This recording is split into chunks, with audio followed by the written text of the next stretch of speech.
So you can see how much bigger they've gotten. They've filled in the spaces in between. So what I'm going to do now is take them out, heat the oven up to 350, and put them back in. Here are our ingredients. I'll put these in the description box below, but note the soy flour and wheat germ and milk. So here we have our white Cornell bread. I ran it through on the bread machine on the dough cycle. I wasn't sure how it was going to rise, so I thought I'd do this, then take it out, shape it into rolls. That way I could control it. But it's obvious with this one recipe, I could have done it all right in my bread machine. So this has gone through the 2-hour cycle on my Zortzu bread machine. So it's basically done. It's kneaded and mixed it, and it's done the first rise. Now we're going to take it out, and that's going to degas it. Then we're going to shape it into rolls. Ooh, that's a little sticky. I'm going to get a little flour.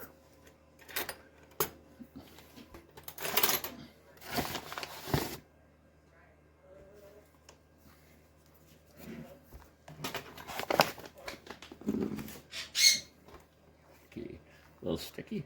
That's okay. Just put a little flour on it. Make it easier to work it.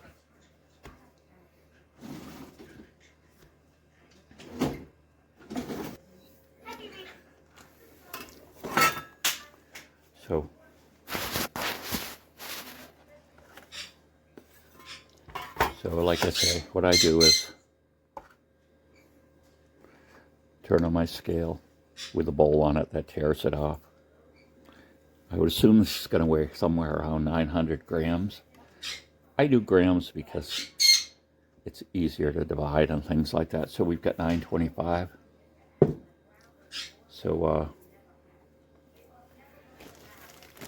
this is about the size of 70 grams of flour. These are this is regular white bread. So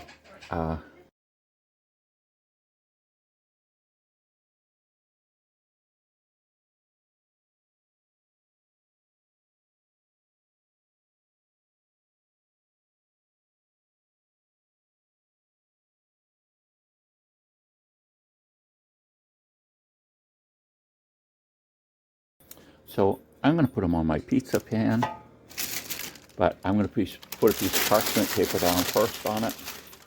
And, you know, I've seen so many people do this, I got to try it. I'm reusing the piece of parchment paper I used last night for making those rolls.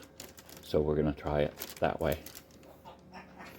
And we're just going to go through a couple of the rolls, shaping them and showing you how easy it is to do. Especially, you know, they're going to be blobs of bread. It really doesn't matter exactly what size they are or how they're shaped. And we're using, this is the best thing I ever got, I think, from the Dollar Tree. This is a dollar bread cutter. So what we're going to do is put this back on. And tear that weight off again so that it is at 0. And then we're just going to get an approximate size at 77. A little bit more. Oh. So what you'll find,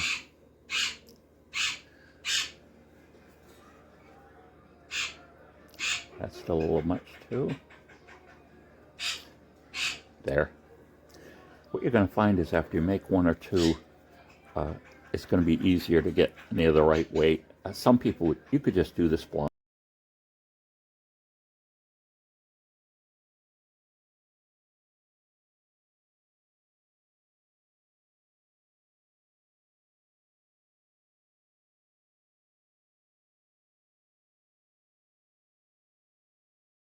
To make it smoother.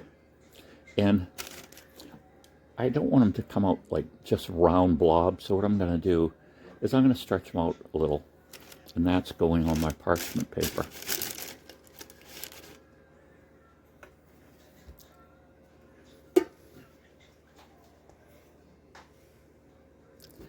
But why we bother with the uniform size is that way they'll all bake evenly. In other words, if we have them all extremely different sizes, you can have some that are going to cook too soon and some that aren't going to be cooked enough. Oops.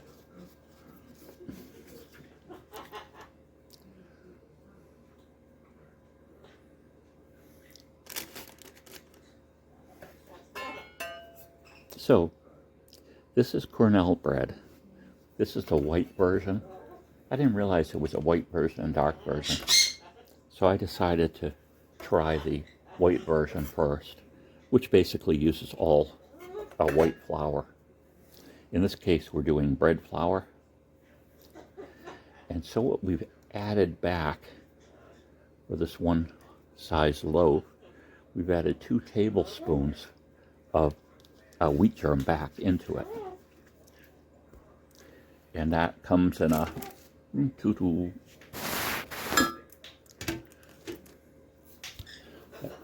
this is a container we got, and it does say refrigerate after opening, so we're gonna have to put that back in the fridge. But I left it out here so you could see it. And again, I'm just gonna kind of flatten these a little.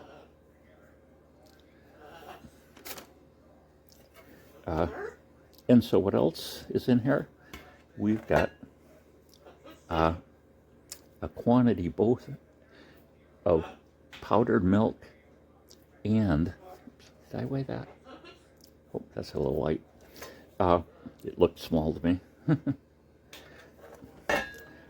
Like I say, some people, I guess not me though, would do this just by hand without a scale, and they would all come out perfect.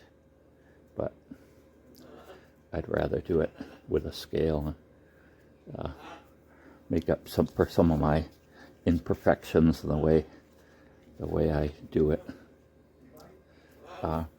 So we've got that extra quantity of powdered milk, but then the other big ingredient is soy flour or powder.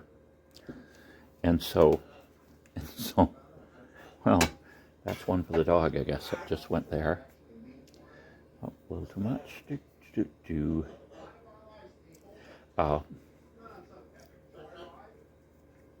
So how did this develop? Well, in the 40s, the state of New York realized it was having trouble with the health of people, especially in the mental institutions. They weren't eating the food that they gave them. You know, they didn't want to eat the type of food that was being served to them. And they called on Cornell University to help them do something because they were known for nutrition. And believe it or not, this Professor Clive McCay, who was actually an animal science nutrition person, you know, nutrition of animals, they sent him down to check out the universities. And what he determined was that something that everyone always ate was bread. And so he decided that he could do something for these people by making more nutritious bread. And that's how he came about with this Cornell bread. It's called Cornell bread after the university he was a professor at.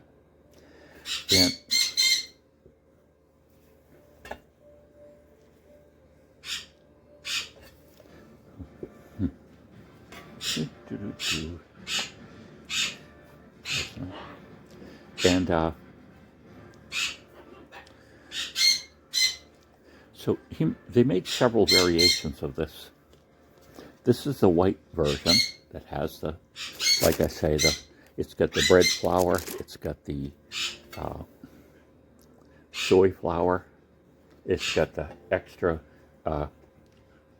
powdered milk, and some wheat germ to fortify it. And we've used honey for the sweetener.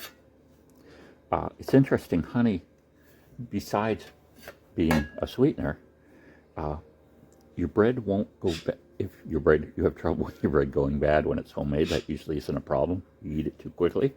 But if you do, switching to honey, it's, at least in my experience and other people's too, is it makes the bread last longer. It keeps some of its antimicrobial properties even after cooked, and it will actually make your bread last longer before it molds. And so you can see I'm just kind of putting this back on itself.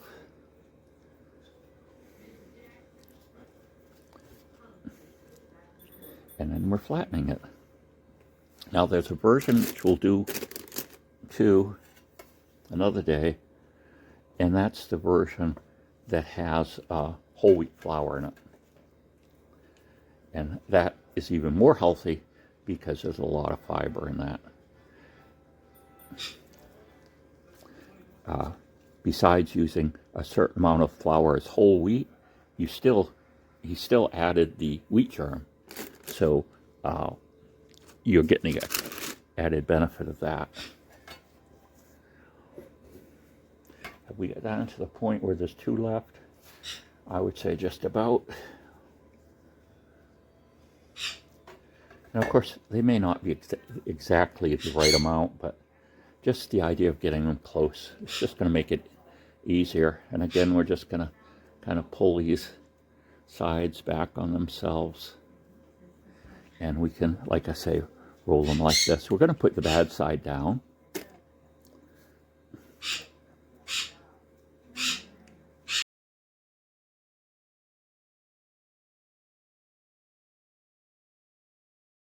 These are going to go into the oven for second rise. What I do is just turn the light on in my oven, not the actual oven, just the oven light. And that will warm the oven enough to about 80 or 90 degrees, and it will allow the bread to really proof nicely. And we'll show a picture of that when they come back out.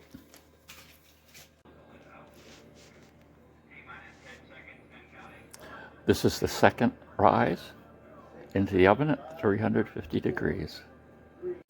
So, the official taste test.